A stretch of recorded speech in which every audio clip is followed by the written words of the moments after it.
Last time on Epic 7 Abridged, Ras killed Mercedes. However, he didn't completely kill her, he only half killed her, so now he's on a journey to bring her back. But before we get into that, make sure to subscribe. I do all kinds of Epic 7 content such as lore videos, PvP showcases, I got it all. Anyways, we open 1 year after Ras killed Mercedes, and in typical Ras fashion, he's lost. Since he's carrying around the soul of the Archdemon, which has become entangled with Mercedes' soul, Ras is trying to keep a low profile, so his only companion is Arky, and he hasn't had any contact with the other heirs since the war. This is also why he's wearing a cloak. For you see, this cloak is a magical cloak that makes it impossible to recognize him, even if he's showing his entire face. The two have returned to Ezra to visit the Infinite Library, where they hope to attain the knowledge to untangle souls, so they can separate Mercedes from the Archdemon and revive her. However, as they travel, they are relentlessly attacked by monsters. For you see, the Archdemon's soul acts as a beacon, drawing all nearby monsters to go aggro and attack Ras. Anywho, Ras is able to fight these monsters off, and they eventually make it to the Infinite Library, where they are greeted by Biblio and Biblica, who you may recognize as the little to pop up when you summon a 5-star hero. I'm just kidding, we both know you guys aren't pulling 5 stars. Ras asks Biblio and Biblica if they have the knowledge he seeks, and they tell him, no. For their library, the Infinite Library, only contains records of everything that has ever occurred on Orbis, meaning no one has ever successfully separated tangled souls before in the history of the world. Disappointed but not yet willing to give up, the two leave the library, but before leaving Ezra, Ras decides to visit his mom, but kinda not really his mom, Daichi, the goddess of creation, in order to fulfill his promise to the recently killed boy, Arby. So remember that Kairon told Arby the truth of the world, that as long as Daichi remained a protector of Orbis, Elrios would continue to send archdemons to destroy Orbis. So Arby's plan was simple, to send Daichi away, thus stopping the sending of the archdemons from Elrios, and take Daichi's place as the protector of Orbis. Initially, Ras couldn't accept this and he fought Arby, but as he grew to trust his comrades, he realized the residents of Orbis don't need Daichi to fight their battles for them. Ras was on the verge of convincing Arby to return to the light side by promising to send Daichi away, but then Mercedes killed him. Regardless, Ras realized, wait a minute, Arby had a point. So Ras traveled to the Sanctuary Temple, the first sanctum containing the Archdemon's might, the location where Vildred killed Diane, and calls out to Daichi. Ras returns the power of creation he recently obtained by converting the Archdemon's might to Daichi, fully restoring her power. She tells him, welcome, my son. I could not directly interfere, but I have watched over you, and know that I am proud of you, dear child. Ras responds saying, if you've seen everything, you know what I'm about to ask, right? Daichi responds, yes. You want me to restore that homunculus? Ras nods, and looks on, hope glimmering in his eyes, and is immediately killed when Daichi says, unfortunately, the Archdemon and Wraiths were not my creations, so manipulating their souls is beyond my domain. However, that tree you became friends with in episode 5 may be able to help you. Ras thanks his mom and says, what if my second request? To leave Orbis. Daichi says, are you sure things will truly be alright without me?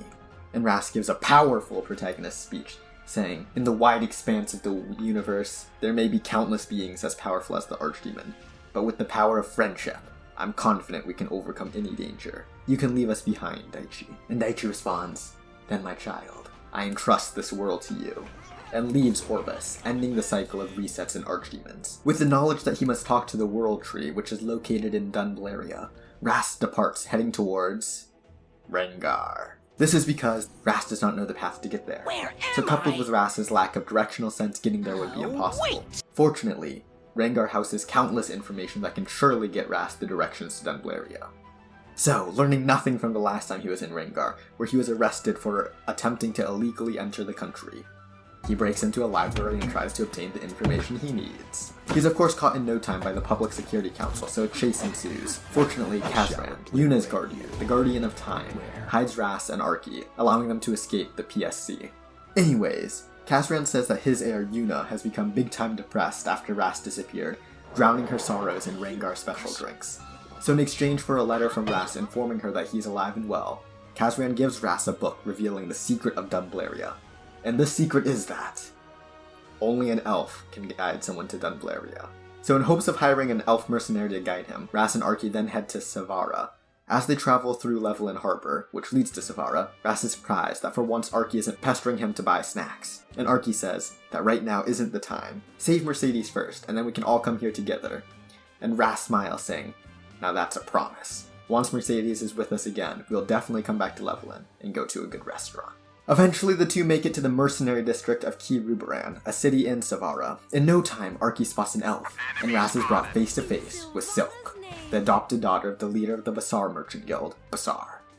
However, before Ras can request Silk's assistance, he is stopped by Marja, Basar's second in command, who refuses to let Ras hire Silk, firstly because they're already on important guild business, and secondly because Ras in his disguise looks like a sussy baka. However, Ras has already learned the forbidden shonin jutsu, the power to never give up, so he continues pestering Marja until the leader of the guild, Basar, notices them. Basar agrees to let Ras hire Silk if Ras completes a request for Basar, and this request is to do a fetch quest for him. For this item, a plant specifically, is one that only grows in Solayu Forest. Desperate for an elf, Ras agrees and he heads off. In Solayu Forest, Ras and Archie are nearly discovered by their furry friend Cartuja, and Cartuja's furry friend Ruzid. Ras is able to avoid detection by jumping into a bush, and they eavesdrop in on their comrades, who conveniently reveal that they are currently attempting the same fetch quest, and even list out all the locations where the plant can be found. They also reveal that Jet was at another location deeper in the forest. Not wanting to be discovered, the two head to the area Jet was searching, hoping that some of the plant would be remaining. The two reminisce as they travel through the forest and notice that the statues of the goddess, which had previously been destroyed, were replaced with brand new ones. The party finally makes it to the location listed by Cartuja, when suddenly they realize they're not alone. They dive into another bush, and the other person here is revealed to be none other than Jecht. Unable to avoid detection, Ras decides to TKO Jecht and then take the plants in the area. However, despite having the element of surprise and elemental advantage, and being vastly more powerful, Ras isn't able to cleanly knock Jecht out, resulting in a full-scale fight breaking out, destroying all the plants in the area. With Jecht defeated, Ras decides to head towards the next location. However, as they head to the next location, Ras stumbles across members of the Church of Elrios, destroying the newly placed statues of the goddess. Ras gets pissed that they're disrespecting his mom like that, and despite needing to keep a low profile, fights and kills them. The Church of Elrios still being somewhat active has made Ras realize that even though the Archdemon is gone, peace won't just naturally spawn. It's something that has to be worked towards and maintained, and Ras pledges to Archie that he will make sure this peace lasts. And Archie reminds him that he can only help. True responsibility for peace lies in the hands of the people of Orbis.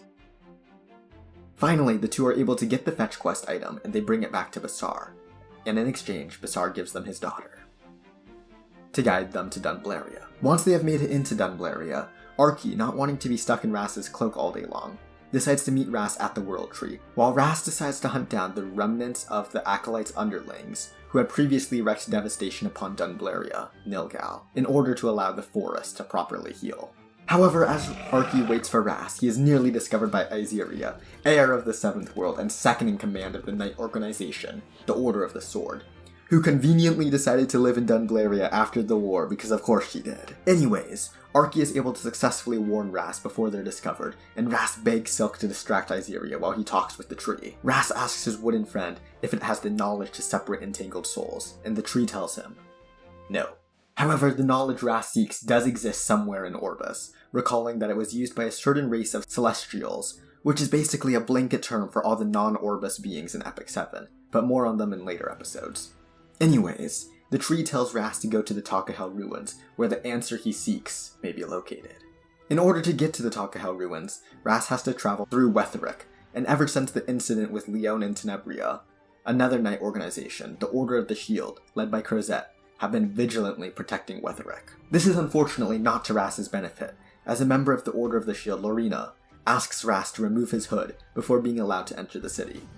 Ras responds by knocking her out. Archie feels guilty that they have now knocked out two of their friends with brute force, just to stay hidden, and wishes there was some sort of sleeping jelly that would make people go to sleep forever. Just kidding.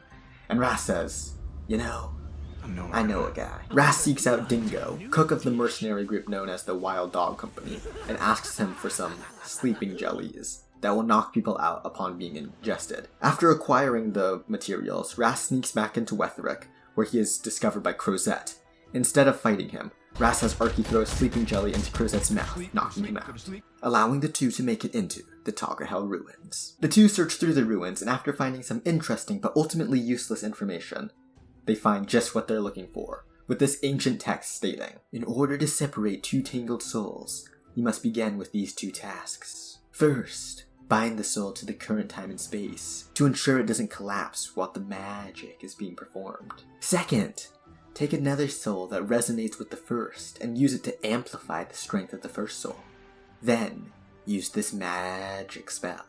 Archie wonders how in the world they're going to accomplish this. The first requirement, binding the soul to the current time and space, seems impossible enough already. But Ras just smirks and says, I know a guy. In fact, I think you know this guy too. And they head to the Lunar Cemetery in Dusselnork to ask the last Nocturne, Ludwig, for help. For you see, Nocturnes are a special race that are mostly immortal in the sense that they don't age, or in other words, their bodies are bound to the current time and space. Ras hopes that Ludwig can use the ritual that has kept his youth intact on Mercedes' soul, thus fulfilling the first requirement.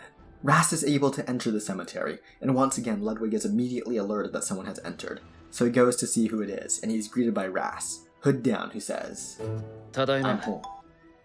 Ludwig is frozen for a second, and then yells out, You...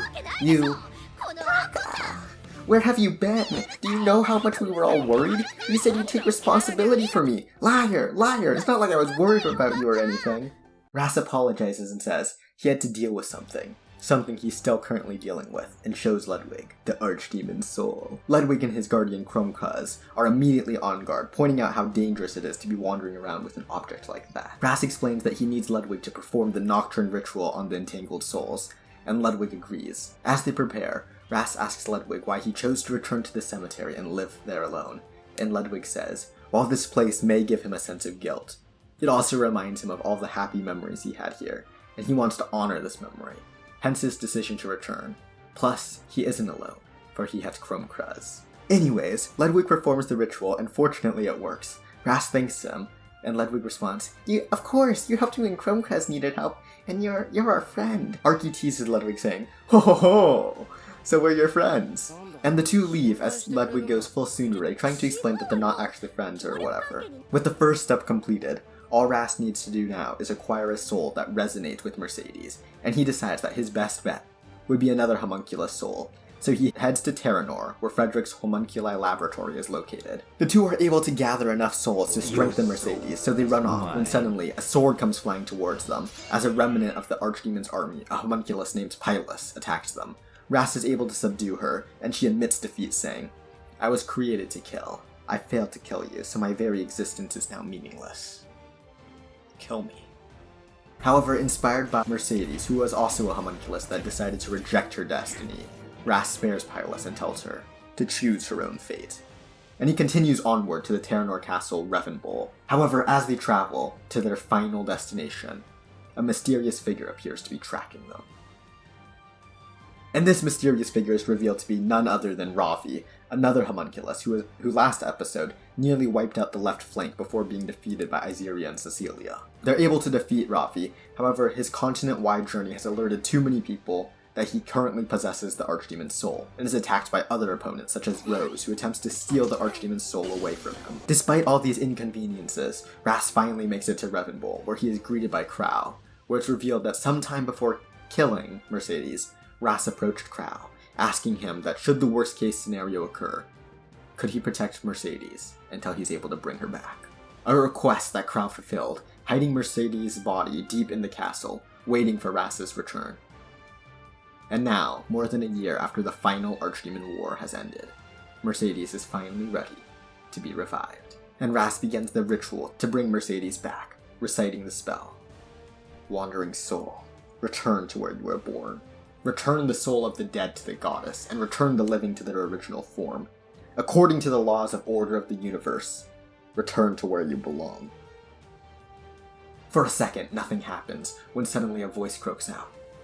"Ras?" Mercedes is stunned for a moment, wondering if this is all a dream, because there's no way someone would go to such lengths to bring a wraith like her back. But Ras tells her, "I promised you, didn't I? You are our irreplaceable friend. As long as there was even the tiniest hope, I couldn't give up on you. And Mercedes jumps at Ras, pulling him into a hug, telling him, I was afraid. I was so afraid I wouldn't be able to see you, or Arky, or everyone else ever again. But I thought that was my fate. So, but you never gave up on me, Ras. And Ras responds, only because you never gave up on me first, Mercedes. The long night is over. It's time to laugh and meet a new dawn. Welcome back, Mercedes. And with that, the first season of Epic 7 Abridged, which covered episode 1 of Epic 7, The Heir of the Covenant, and the epilogue, Unrecorded History, has come to an end.